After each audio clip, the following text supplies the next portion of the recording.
Vote পেরিয়ে গেছে অনেক দিন, এখনো কেন্দ্রীয় বাহিনীর রুট মার্চ বোয়ালমারি প্রধান পাড়াতে অনেকটাই স্বস্তি এলাকাবাসীদের। যদিও ভোট পরবর্তী কোনো হিংসার খবর নেই এই এলাকায় বলে জানিয়েছেন এলাকাবাসীরা। এলাকার স্থানীয় বাসিন্দা বিকাশ লালা বলেন, আমাদের এলাকা খুব শান্তিপ্রিয় এলাকা, ভোট পরবর্তী কোনো হিংসা নেই। তবুও রাজ্য প্রশাসন ও কেন্দ্রীয় বাহিনীর যৌথ রোড মার্চ দেখে তিনি ভীষণ গর্বিত এবং অভিভূত।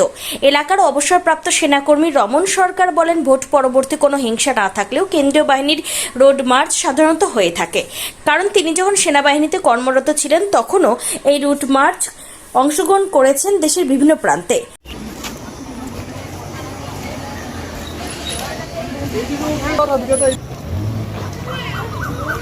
এই যে ভোট পরবর্তী হিংসা এড়াতে এই এলাকায় একটা কেন্দ্রীয় বাহিনী রোড মার্চ দেখা গেলো, আপনি একজন অবসরপ্রাপ্ত সেনাকর্মী, কি বলবেন?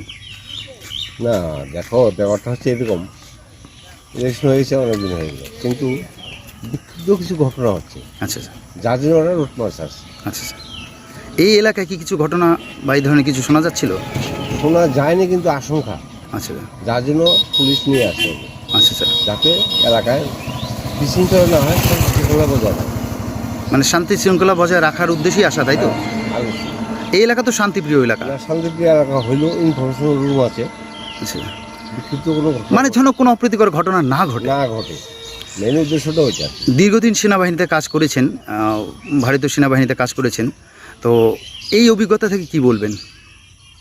অভিজ্ঞতা বলতে বুঝলাম না। অভিজ্ঞতা বলতে এই ধরনের কাজ বা ইলেকশনের সময় আপনার কোথাও এইরকম ডিউটি করেছেন? কেন করবো না, বিহারে করেছি, চম্বলে করেছি, আচ্ছা মধ্যপ্রদেশে সিকিম করেছি, আচ্ছা আচ্ছা সেটা হচ্ছে 95। আচ্ছা আচ্ছা এরকম রুট মার্চ আমরা করি আপনার ইলেকশন।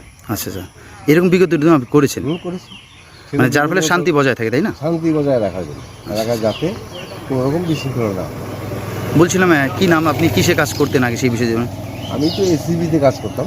আচ্ছা আচ্ছা আমার নাম রবনচন্দ্র সরকার, আচ্ছা আচ্ছা এই এলাকার বাসিন্দা? এই লোকা। আচ্ছা, অনেক ধন্যবাদ, পাশি বাড়ি। অনেক ধন্যবাদ।